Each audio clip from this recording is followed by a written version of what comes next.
मी भीमराव कडाळे पाटील. आपण बघताय BKP 24 मराठी. आज नवीन दिवस, नवीन विषय, नवीन दिवसाची नवीन अशी चर्चा.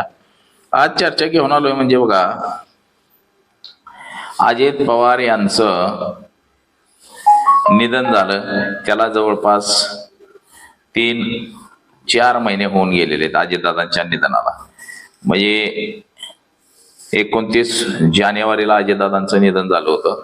6 महिने आता झालेले आहेत. 29 जानेवारी 2026 मध्ये विमान अपघातामध्ये बारामती जवळ अपघात घडला होता. त्याच्यामध्ये अजितदादांचा मृत्यू झाला.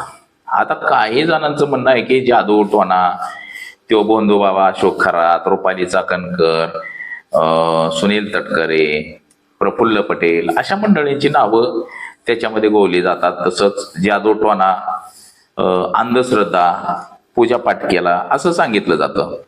परंतु हे वास्तविक पाहता कितीपत खरं आहे.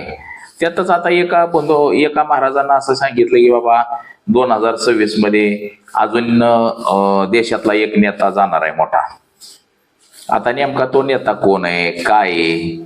त्याचबरोबर त्याने असं एकाने तर असं वर्तवलेलं आहे की अजून 5 जणांचा मृत्यू होईल.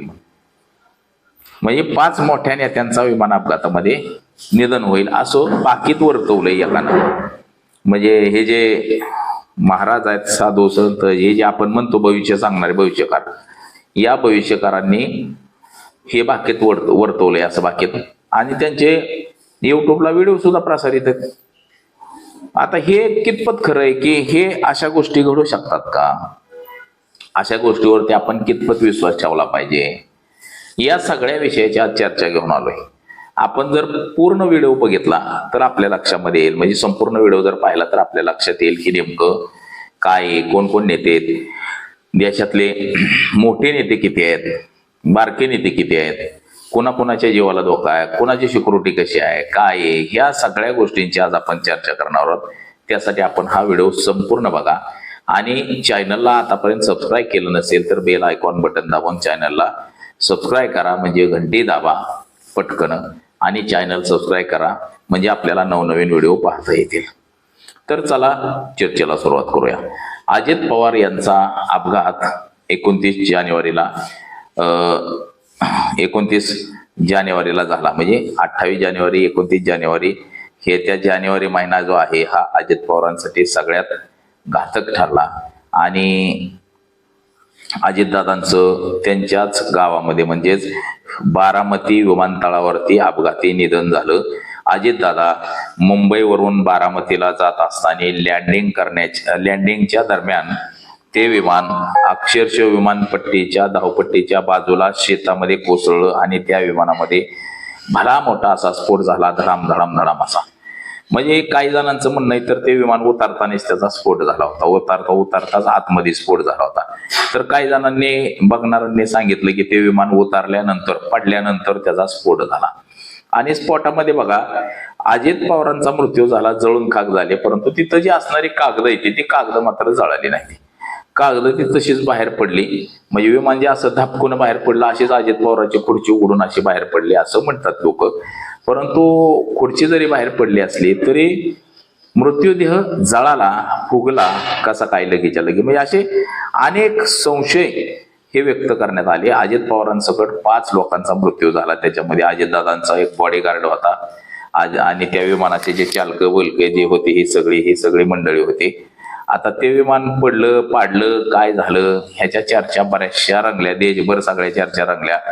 रोहित पवारांना गुन्हा दाखल करण्यासाठी अनेक वेळा प्रयत्न केला, परंतु साधा गुन्हा सुद्धा दाखल होऊ शकला नाही. महाराष्ट्र राज्याचा उपमुख्यमंत्री 7 वेळा झालेला माणूस आणि भला मोठा श्रीमंत माणूस, त्या माणसाची साधी तक्रार सुद्धा जर पोलीस स्टेशन दाखल करून घेत नसेल तर ह्याच्यापेक्षा दुर्भाग्य देशाचं काय आहे असंच म्हणावं लागेल. म्हणजे एवढी भयान परिस्थिती ही आज देशाची निर्माण झालेली आहे. आज देशामध्ये जर आपण पाहिलं म्हणजे अजित पवार, शरद पवार हे नाव देशाच्या राजकारणामध्ये आहे. शरद पवार हे नाव, आणि त्या शरद पवारांच्या पुतण्याचा अपघाती मृत्यू होतो आणि त्याची साधी नोंद सुद्धा पोलीस स्टेशनला घेतली जात नाही, याचं दुर्भाग्य आहे. आणि महत्वाचं म्हणजे जे पोलीस स्टेशन अजित पवारांनी स्वतः बांधलेलं आहे त्या पोलीस स्टेशनला सुद्धा तक्रार जर दाखल करून घेतली जात नसेल तर यापेक्षा दुर्भाग्य काय आहे असं म्हणता येईल. या सगळ्या प्रकरणाची कर्नाटकमध्ये गुन्हा दाखल करण्यात आला आणि तो कर्नाटकमधून गुन्हा महाराष्ट्रात वर्ग करण्यात आला, परंतु तो देवेंद्र फडणवीसांनी सांगितलं की हा गुन्हा अनलिगल आहे, हा आम्ही एक्सेप्ट करू शकत नाही आणि याच्यावरनं तपास सुद्धा आम्ही करणार नाही असं दस्तूर खुद्द महाराष्ट्राचे मुख्यमंत्री गृहमंत्री देवेंद्र फडणवीस यांनी सांगितलं. म्हणजे नेमकं तपास जर केला असता पुढं काही का निघाना, तो तपास बंद पण करता आला असता, परंतु तपास सुद्धा केला नाही, इकडं गुन्हा सुद्धा वर्ग करून घेतला जात नाही. म्हणजे याचा अर्थ की हे भयानक आहे. आता त्यातच जे भाकीत वर्तवणारे महाराज असतात, बंधू महाराज म्हणा किंवा कसले बी महाराज म्हणा, जे सांगणारे महाराज असतात, ज्यांना काय कळतं असं म्हणतात, पण त्यांना हे कळत नाही की देशामध्ये गरिबी कशी हटली पाहिजे, हे नाही कळत, पण इतर गोष्टी कळत असतात. तर त्या महाराजांनी असं वर्तवलेलं आहे की देशामध्ये अजून 5 लोकांचा मृत्यू होणार आहे आणि आता ह्या जून जुलै महिन्यामध्ये एका देशातल्या मोठ्या नेत्यावरती ही बारी येणार आहे. एका देशातला मोठा नेता हा सोडून जाणार आहे आणि विशेष म्हणजे त्याचं अपघात हा विमानच अपघात होणार आहे असं सांगितलं गेलेलं आहे. आता त्यांनी नेमका नेता कोण आहे हे सांगितलेलं नाही, फक्त होणार आहे असं सांगितलेलं आहे. मग आता हे अफवा म्हणा किंवा काय म्हणा, परंतु ह्या महाराजांनी सांगितलेले त्याच्या जे व्हिडिओ आहेत हे आपण युट्यूबला नेहमी बघत असतो. युट्यूबला किंवा सगळीकडे प्रसारित आहेत. मोठ्या चॅनलवाल्यांनी जरी ते दाखवलं नसलं तरी युट्यूबला मात्र ते प्रसारित आहेत. त्याच्यामध्ये कोणाचं नाव नाही, गाव नाही, शिव नाही, किती मोठा आहे बारका आहे एवढं सांगितलं नाही, फक्त मोठा नेता आहे. आता मोठ्या नेत्यांची जर यादी म्हणलं आपण तर मोठे नेते किती आहेत देशामध्ये, असे लय मोठे नेते आहेत आणि मोठ्या नेत्यांमध्ये बघा आपण जर सगळ्यात मोठा नेता म्हणलं तर नरेंद्र मोदी साहेबांचं नाव येतंय, त्यानंतर अमित शहाचं नाव येतंय, राजनाथ सिंग यांचं सुद्धा नाव येतंय की जे आता केंद्रीय संरक्षण मंत्री आहे, अमित शहा गृहमंत्री आहे, नरेंद्र मोदी साहेब हे पंतप्रधान आहेत, नितीन गडकरी केंद्रीय रस्ते विकास मंत्री आहेत, निर्मला सीतारामन अर्थमंत्री आहे, एस जयशंकर हे परराष्ट्र मंत्री आहेत, धर्मेंद्र प्रसाद शिक्षण मंत्री आहे, JP नड्डा हे आरोग्य मंत्री आहे. पुन्हा बघा इतर पक्षाची सुद्धा जी मोठी मंडळी बरं का, सगळ्यात मोठी आता ही भाजपची होती सगळी, आता NDA मधली सुद्धा मोठी मंडळी ज्यांचं नाव लय मोठं आहे.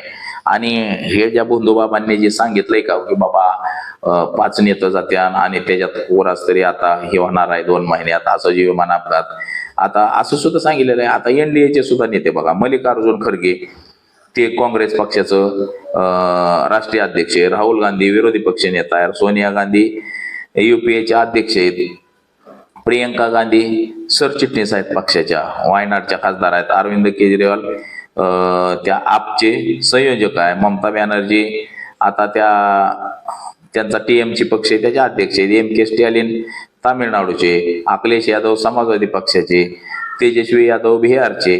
आता महाराष्ट्रातलं सुद्धा आपण नेतो बघू, देवेंद्र फडणवीस आहे, एकनाथ शिंदे आहे, उद्धव ठाकरे आहे, शरद पवार आहेत, सुप्रिया सुळे आहेत, नाना पटोले आहेत, पुन्हा इतर आपल्या देशातलेच पण प्रादेशिक पक्षाचे नेते सुद्धा बघा, नवीन पटनायक आहेत ओडिशाचे, चंद्रबाबू नायडू आहे आंध्र प्रदेशचं, पिनराई विजयन आहे केरळचे, हेमंत सोरेन आहेत झारखंडचे, योगी आदित्यनाथ आहेत.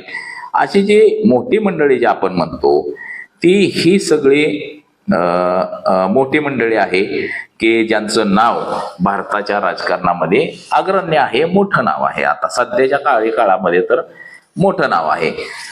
मग आता ह्या महाराजांनी जे सांगितलेलं आहे की बाबा एखाद्या मोठ्या माणसाचा अपघात होऊ शकतो, मोठ्या नेत्याचा अपघात होऊ शकतो, होईल असं जो अंदाज वर्तवलेला आहे. आता त्यांनी असं सांगितलेलं आहे की आम्ही अजितदादांबाबत सुद्धा असाच अंदाज वर्तवलेला होता की देशामध्ये असं काहीतरी घडणार आहे आणि या सगळ्या नेत्यांनी काय जबाबदारी घेतली नाही, त्यांनी काय मनावर घेतलं नाही, म्हणून हे निष्काळजीपणा झाला आणि त्याच्यामुळे हे सगळं घडलं असं सुद्धा ह्या सगळ्या महाराजांनी म्हटलेलं आहे. आपण जर युट्यूब सर्च केलं तर अनेक महाराजांनी भविष्य वर्तवलेलं आहे की बाबा देशातलं असं होईल तसं होईल, म्हणजे पुढं जे काय घडणार आहे ते सांगितलं जातं. परंतु यांच्याकडून हे सांगितलं जात नाही की देशातली गरिबी कधी हटणार आहे, देशात हिंदू मुस्लिम जे सध्या सुरू आहे हे कधी बंद होणार आहे किंवा काय होणार आहे, काय हे सांगितलं जात नाही बघा.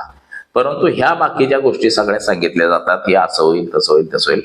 तर बघा नेमकं काय होईल काय नाही, का खरंच होणार आहे का नाही होणार आहे, ह्या सगळं तर्क वितर्क असतात. म्हणजे हे जे भविष्य सांगणं हे सगळं ग्रह तारे तर्क वितर्क ह्याच्यावरती अवलंबून असतं मित्रांनो.